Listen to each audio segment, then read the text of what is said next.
આપ સૌનું સ્વાગત છે। ખેડા જિલ્લાના સુપ્રસિદ્ધ યાત્રાધામ ડાકોરમાં ઠંડી પડવાની સાથે જ ચોરીના બનાવોની ઘટના દિવસે ને દિવસે વધતી જાય છે।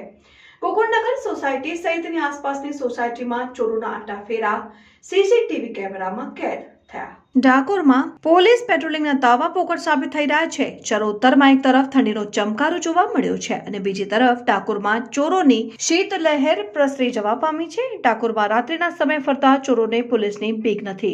ખેડા જિલ્લાના સુપ્રસિદ્ધ યાત્રાધામ ડાકોરમાં ઠંડી પડવાની સાથે ચોરીના બનાવની ઘટના દિવસે ને દિવસે વધતી જાય છે।